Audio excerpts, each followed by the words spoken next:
Morning, we are on Memches Amud Aleph 48a. About a quarter from the bottom of the page. And the last two words are Omar Rav, and then the beginning of the next line is Ashi, Omar Rav Ashi. So a small little 7 is just above that. A small little 7 footnotes just above that. Yeah. So we're discussing here the dangers of no filter on the music. As a potent energy that comes along with music, both the one singing and the one listening, one has to be very careful as to what kind of music comes in. And especially since the Sanhedrin is done and the temple is done, one has to be even more careful that the music that they ingest, that they take in, is the kind that is directional. That's the way he described it. Directional. It has a purpose. It's not just for frivolity's sake. So the first thing the Gemara did was to talk about the dangers of it. That's what we kind of covered yesterday. We're going to have one more comment on the dangers of it. Then the Gemara is going to get to the directionality of it and the way in which we go about seeking a balance. So as follows. Omar Rav Ashi. Rav Ashi says, Shema Mina, we can derive from here being the verse we quoted yesterday. Yesterday we quoted a verse that said, Kol Yeshoder B'chaloin, the voice sings from the window, Cherev B'saf, and there's a sword at the threshold, Ki Arza Ara, and it exposes the cedar, right? We explained that yesterday, that when there's kind of frivolous music, the gate, which is the filter of what comes in and comes out, you're inviting a sword, and thus it exposes the cedar. So even if you're fortified like cedar, that starts to shake. It's compromised. It's compromised. The fortification is compromised. The principles and the values that we're trying to instill and protect are compromised. Now, from the phrasing of the verse, which says, music in the window brings a sword at the threshold, so what we derive from here is ki maskil chorva, when a destruction is going to begin, the seifa maskil, it begins from the threshold, from the door. Shenemar, as the verse reads, cherev besaf, the sword at the threshold. So again, it seems to be like on the plain level, he's describing where destruction comes from. Is he describing destruction as in like warriors come and invade your home and they come through the threshold? Maybe. Or is he talking about, as we've been suggesting, a more moral destruction? I would go with the latter just on a simple level. Well, first of all, because the context, we're talking about music. We're not talking about literal destruction, obviously. We're talking about the moral destruction, the moral decay. We're talking about music. But also because it seems rather self-evident destruction would begin, an invasion would begin at the threshold, because how else do you enter a home? It's going to come through the door. So where's like the great teaching here? The pasuk teaches that the sword enters through the threshold, through the door. But from the moral standpoint, perhaps Rav Ashi's further solidifying this idea of having guards at the gates of what enters, meaning, or put it this way, identify where content enters your home, and that's where your weak point is. This is the case that we learned yesterday, that this is where things enter our senses, right? That's correct. That's right. So those are the thresholds. That's where the sword begins. It doesn't invade the deepest part. In other words, like this, a person can say to himself, deep down, I know I'm good. So at the externalities, at the exterior, at the threshold, I enjoy a little bit of this and a little bit of that. In my heart of hearts, in my heart of hearts, I'm a good person. My home, deep in the recesses of my home, morally speaking, I'm a good person. I have to worry about the externalities. So it starts at the external. There are worse things from the perspective of Jewish observance. There are worse things than listening to non-kosher music. Halachically speaking, Shabbos observance is of a higher value, say, than the music listened to, or tefillin, kosher, right? There are values. Or maybe not. From this whole lesson was talking about, and that's the point. Snowballing effect. So even that's correct. That's the point. Yeah. Even though it's only at the threshold, it's external. Argue that. So from that perspective, it seems like it's less important. Says the teaching. That's where destruction begins. That's where the sword enters. That's where it enters. The places where you think it's it's not as valuable, it's not as important. But that's the entryway. Right? It's the gate to my whole life. That's right. So even though it seems to be an external sort of thing, we have a healthy home. Okay, we just listen to non-Jewish music. It's not like the worst thing. That's the gate entry point, which will bring the sword into the home, God forbid. I mean, you think of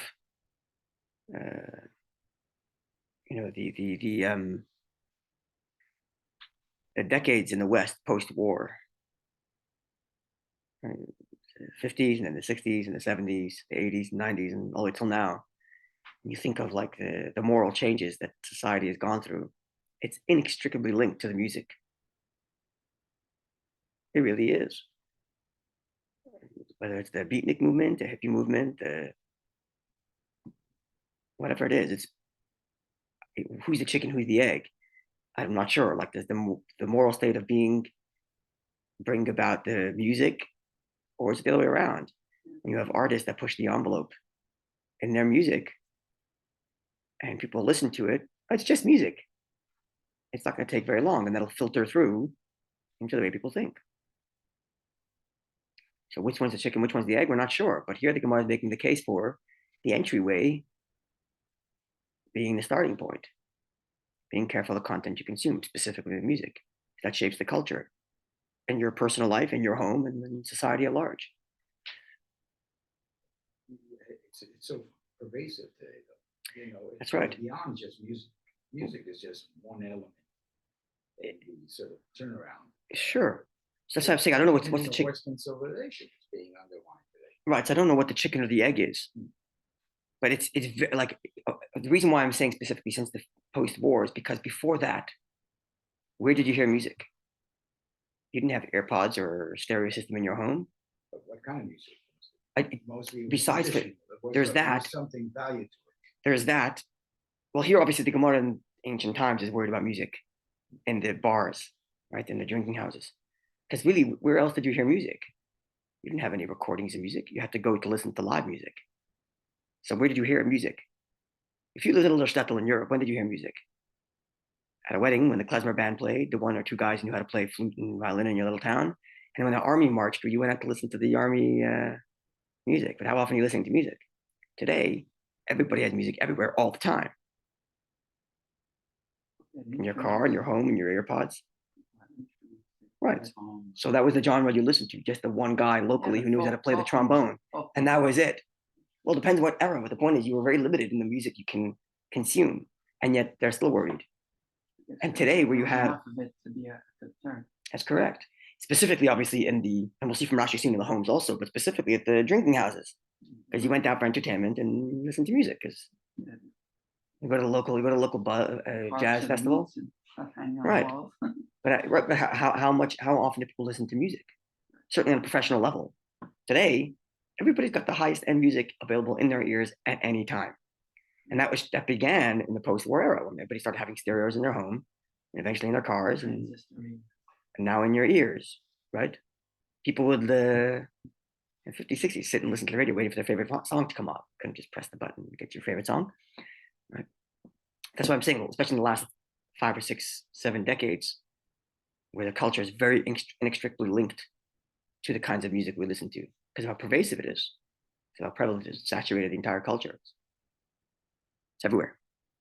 You go to the mall, you're shopping, you hear music in the background. Wherever you go, there's music in the background. It's always music. So what creates what? I don't know. But here the Gemara is making the case for being careful the kind of content you're consuming. And this is exponentially true today, considering how pervasive music is. Okay. Gemara continues. The Ibai Sema, should you wish, we can say from here that the following verse indicates that destruction begins at the threshold.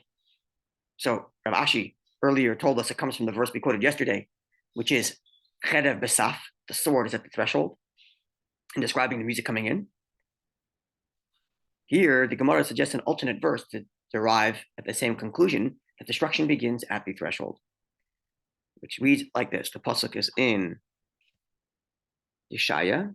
It says like this: Ushi'iyah, and desolation, Yukas Shar, strikes at the gate.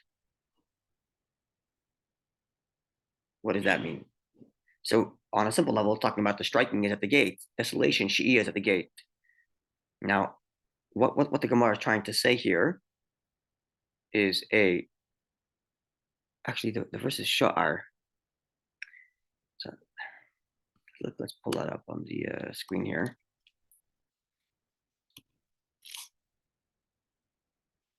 Let's just pull up Tanakh here. Yeshaya 24:12. So Habakkuk, let's go to Isaiah. Rabbi Steinsaltz indicates that the Shi'iyah, which means desolation, is actually the name of a demon, destructive demon. And therefore it's saying that this demon enters at the gate. So what was it, 24:12? Okay, verse 12 reads, chapter 12. 24:12. And it reads, in the city there remains ruin, through desolation the gate is battered. Yeah, desolation bangs at the gate. Yeah, that's how I translated it.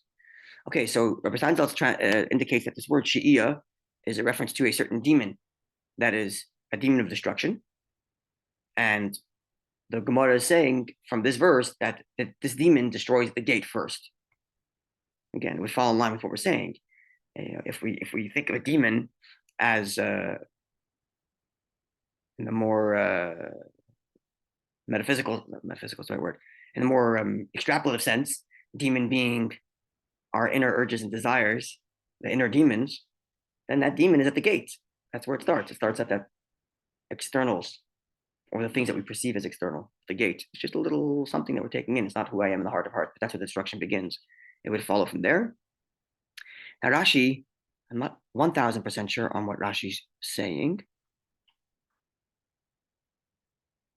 but Rashi seems to imply that, again, Shi'iyah means a place of desolation, no one's there, and as a result, Se'irim, goats, jump around there and break the gates.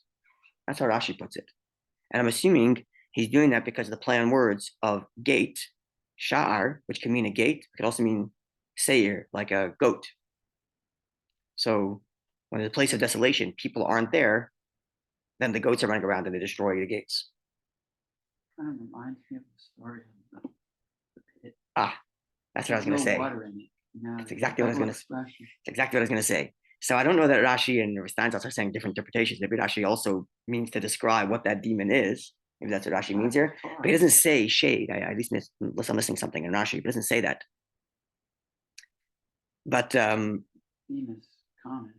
But yes, but this idea in Rashi here, that when it's a desolate place where no one lives, and as a result, Se'idim, goats dance, Meraktim, they dance, and they gore everything and break down the gates. That's how Rashi describes it. They destroy everything. So that's exactly what I was thinking about. When Yosef is thrown into the pit, Rashi there on the verse comments from the Gemara, the pasuk says, they threw Yosef into an empty pit. The pit was empty, it had no water. To which the Gemara asks, it's a redundancy. You said it's empty. Obviously, there's no water. So explains the Gemara, and Rashi quotes this. It's empty of water, but there are snakes and scorpions. Right? It's empty, no water, but there are snakes and scorpions. That's why it adds no water, indicating it's empty of water, but there are these snakes and scorpions. So explains commentaries, and Chassidus discusses this idea that when there's a pit, a mind, that is empty of water analogous to Torah, then there are snakes and scorpions. If the mind is empty of Torah, then by default there's going to be negativity there. And that's Rashi saying a similar thing. If at the gates, if at my content intake, I'm not taking in healthy content, there's going to be destructive content of goats who run around, who dance around and destroy everything. That's how Rashi describes it. Goats dancing around. Meraktim, they dance. They're dancing. Right? They're all over the place. Thoughts run around all over the place, directionless. Right. They use donkeys in this metaphor or expression, whereas in the other one, use snakes and scorpions. Here it's goats, Edom. Or goats, rather. It's a different form of destruction, rather than snakes and scorpions. Maybe. Maybe I'm not. So think about what that is. Why Here, not use snakes? Yeah. Rashi uses this. It's an interesting expression. Goats dancing, Edom Meraktim. As if like your thoughts are bouncing from one thing to the next, and it's non-directional. It's just going from here to here to there to there. It's dancing. Maybe it's more like the golden calf. In the sense of, maybe it's more licentiousness. Oh, yeah. Rather than snakes and scorpions, which might be depression and anxiety or something like that. I don't know. Perhaps. Yeah, this seems to be more on the frivolous end, not the destructive end.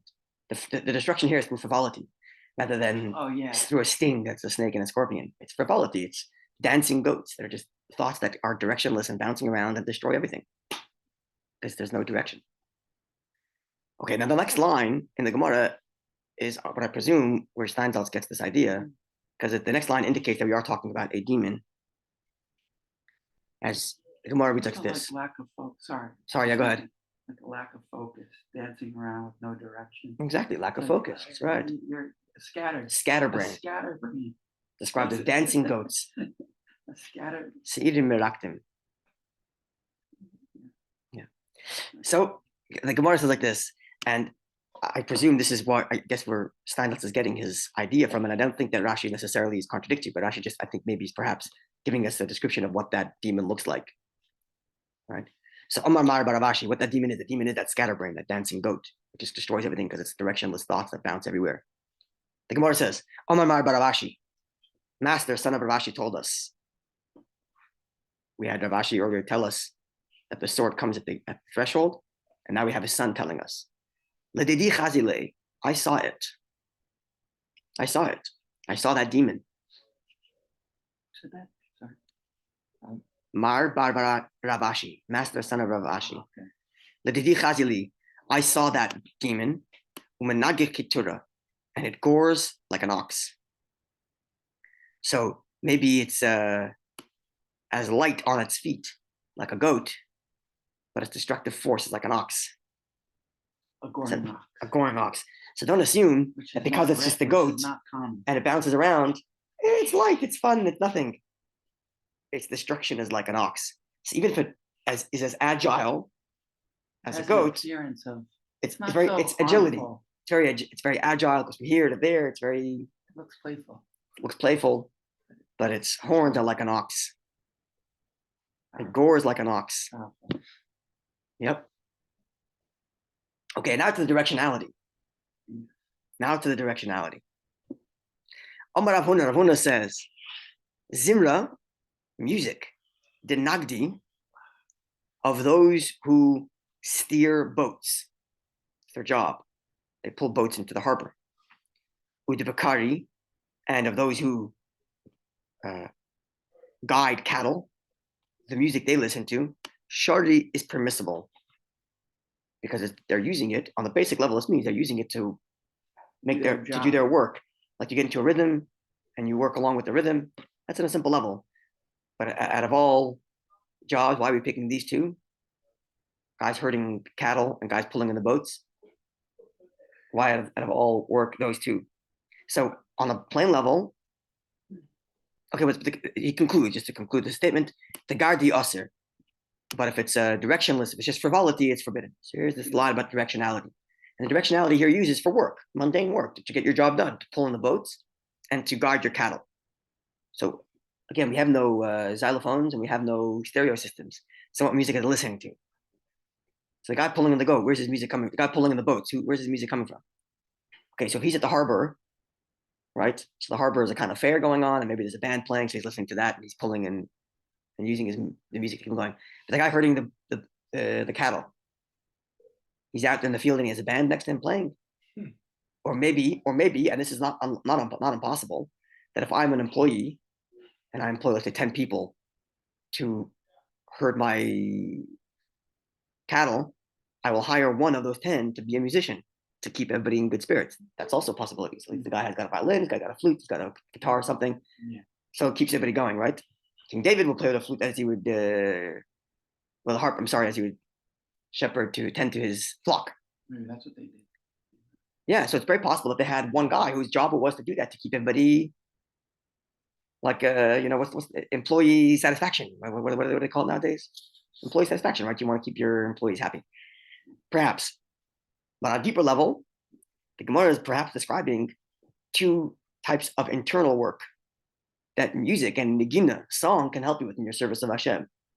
One is herding your cattle, your inner beast. So if the music, it's a niggin, it's a song during davening. We're going to see in a moment. Rashi, the Gemara is going to describe Rav Huna himself, who made the statement, who said that he banned music. Rashi says he banned music in the homes and in the drinking houses.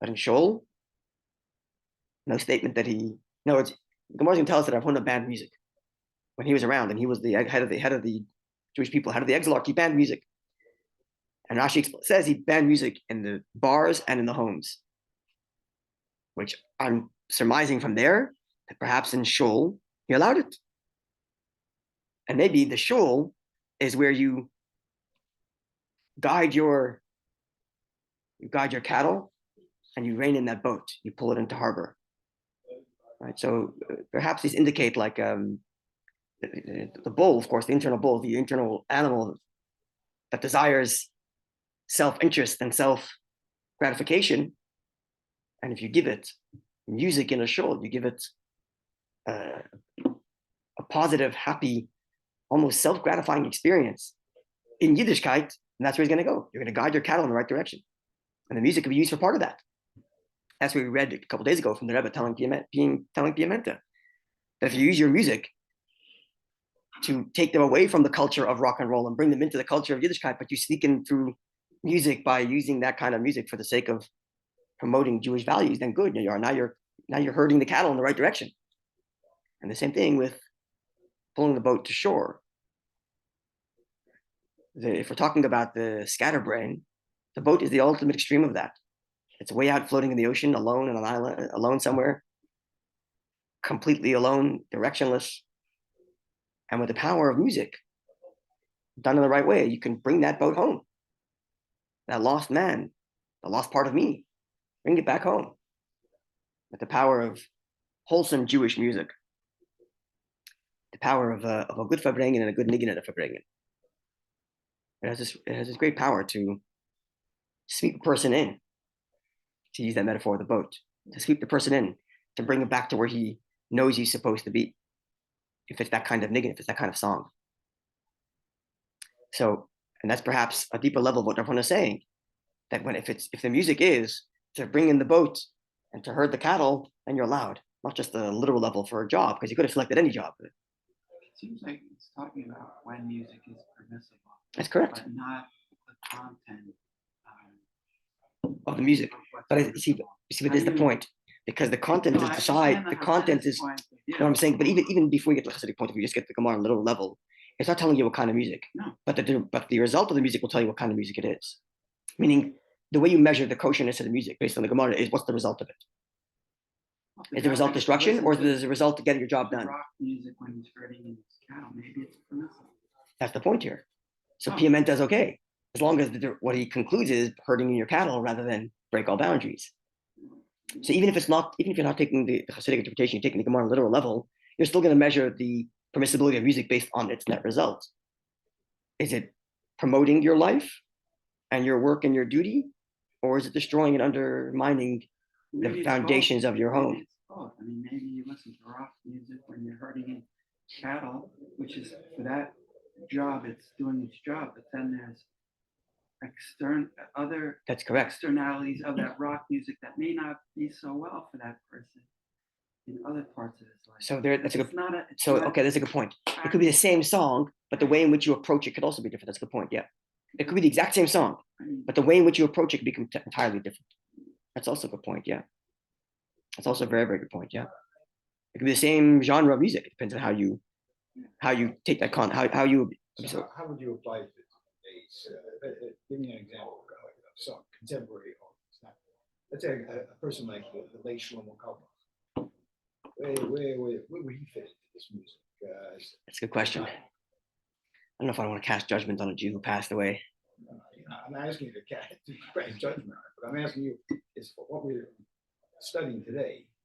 He's a very nuanced and complicated character. 100%. And but not but his music. His music expresses a lot of that. In many ways, it definitely pulls at the heartstrings. You can't deny that in his music. It also pulls towards spiritual connectivity.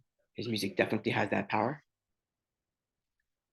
On the other hand, it's not very demanding. His music doesn't have an expectation of the listener. There's a certain element of go into your comfort zone in his music. Who is this, sir? I'm talking about Kalbach's music. Had a tremendous Incredible impact. Incredible impact. Someone who's a similar genre to him, and his music is very directional and very much with an expectation. It's Moshe Yes. Moshe Yes's music is in a very similar genre. It's very the guitar strumming and tugs at the heartstrings and makes you want to be spiritually connected. His music, certainly in his lyrics, has a certain expectation. Like you should be living up to higher in Moshe Yes's music. Like, are you the Zaidi? Are you going to be giving charity? You know, there's a certain expectation. It pushes you somewhere, right? And I think Kabach misses that, lacks that part, which is part of its appeal. It doesn't expect too much of anybody. It's just spiritual connectivity and at your where you feel, which is as a Lubavitcher who grew up with Chabad music, and that's what I think of when I think of Jewish spiritual music. Chabad Nagunim are very much directional, and it's very much a like end goal where we want to take you in this niggin. Chabad Nagunim are very much like that, whether they're the happy ones or whether they're more like introspective ones. There's very much a direction, like, okay, you need to be here at the end of the song. There are very few that are like kind of laissez-faire. And most of the Chabad Nagunim are very much directional. And Kalbach is much more laissez-faire. So it's a laissez-faire spiritual experience, more like. That's what I would think of Kalbach music. Definitely had an immense, incredible impact. And, I imagine the positive outweighs the negative by far. I can't say, I don't know. I'm not one to judge on that scale. If you ask my personal thoughts on the music. Okay, wonderful day, Eden. Good Shabbos, and God willing, on Monday, the Gemara is going to tell us 2 points in history in which 2 extremes. One point in history when music was banned, and another when they were more softer on the ban and allowed people to listen to music, and what that meant for the culture. That there was music prevalent or music banned. And then the difference between men singing versus women singing. We'll get to that, God willing, on Monday. Wonderful day, Eden, and good Shabbos.